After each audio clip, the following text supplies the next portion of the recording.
Hi, I'm Jim Sacco, sports columnist here at the News Virginian and host of Augusta County's only weekly sports webcast, The Sports Desk. With me today, you can call him the man, you can call him the myth, you can call him the legend. I am one of the privileged few that can call him by his name, Robert Sisk. How are you today? Doing well. How you doing, Jim? Exactly. What? Exactly? What? Anyway, yeah, he's doing well. I'm doing well. Excitement is always abound. Robert Sisk takes the seat to my right, your left on your TV screen or computer screen, whatever you're watching this on. Hey, Rob, we're going to talk a little girls tennis briefly. You did an article on Wilson Memorial girls. 3 matches into the season. This team's already got the state tournament itch. Tell me about these gals. You started out going undefeated, beat your biggest rival, Waynesboro. Nobody really can remember when the last time they beat them was.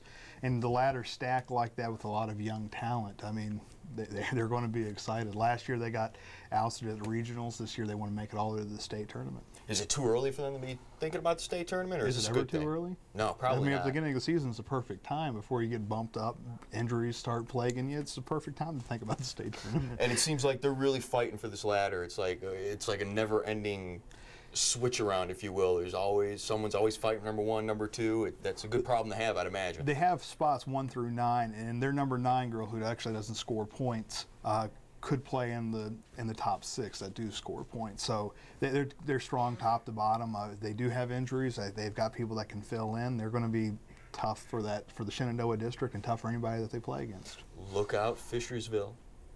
You got some girls tennis. Hey, let's jump to baseball. All right. Nice turnaround here by Waynesboro Little Giants and the Diamond.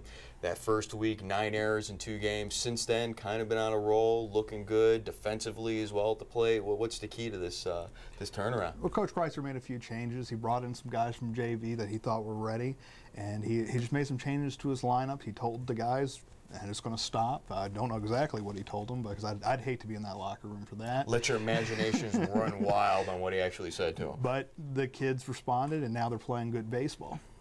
You got a freshman, DeMoss, teaming up with the savvy veteran, if you will, Joseph Lucas. 1 hitter against Spotswood. Probably could have been a no-hitter. It looks like a hot shot went just past the outstretched hands of Jay Thompson. Is there a future here in Waynesboro? If it's not this year, is this team maybe going to be reloading? I think next year is going to be their year where they're going to return to some power. You got Joseph Lucas coming back, of course. They are going to lose Jeremy Hahn, but Jeremy Hahn, he's a great pitcher, and he's going to help them. He's going to help them battle for that Southern Valley District title this year. But next year, they're going to be really strong. And I think Jeremy Hahn is the key to the swagger that Kreitzer has been looking for out of the squad. And, you know, on the 9 seniors that are on this team, they really haven't flashed that little bit of a swagger, I think, that they maybe had last year. But when you got a pitcher like Jake Peeling, who's going Division I, and you got a sure bat like James Lucas, who's playing the corner as well at third base, that swagger comes a little easier. But I think the onus for the swagger is definitely on Hahn, who's got that little bit of a pitcher aura around him. Would you agree with me on that? I'd agree definitely. They also look at the top of the lineup. They're great bats. They're great hitters. 1 through 4 spot. But after that, they get a little sloppy. They're not getting as many RBIs. They're not bringing in the guys that at the top of the order back around, or it's just that part of the order is not as strong. So they're going to have to work on that if they want to get through this, survive this district this year. I think they can do it. They proved that they can come through, come over adversity last year, but we'll see what happens at the end of the season. Let's stay with Southern Valley baseball. With the way the schedule's set up, only 8 games in the district. Is Cameron Cook the key to draft? Is Cameron Cook the key to Stewart's draft winning this whole thing? Well, first, I think draft is a good team all around. Cameron Cook is definitely a great pitcher, and he's probably one of the top 3 pitchers in this area.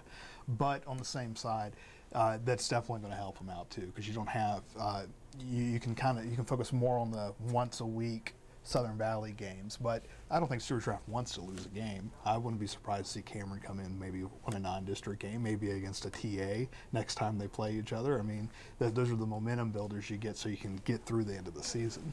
2 close games with draft, 2 heartbreakers. The walk-off home run against Turner Ashby, the walk-off home run that lost the game for him against Buffalo Gap. Is it going to turn over there? I mean, is that the heartbreak done and over with for the Cougars? Well, any good team can respond back from losing horrible games, like, not horrible, but close games like that. Well, if it's heartbreaking, it's horrible. Exactly. It's horrible to them. So what they're going to, if they can respond to that, come back out this week and next week positive, do what they have to do, run the bases right, play fundamental small ball, they'll be set.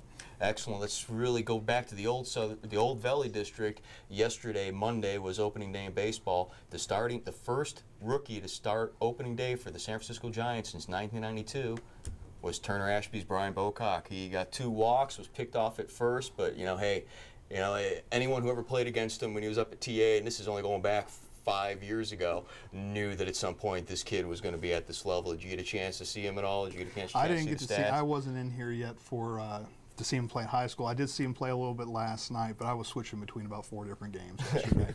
So the key there is, hey, we're in the Shenandoah Valley of Virginia, which when you look at a map is really a piece of spit. It's nothing on the map. It's just this really small area. But look at that, kids from a small area can make it to what they call the show.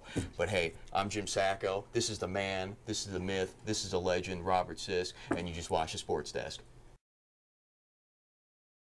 Hi, I'm Jim Sacco, host of the Sports Desk here at the News Virginian. We're going to do this once a week, and we need to know what you like, what you don't like, and also we need questions from you. So you email us at sports@newsvirginian.com, and we'll see what we can do about getting those questions answered. And also, if you tell us why you think you belong on camera, maybe you can join us for a week.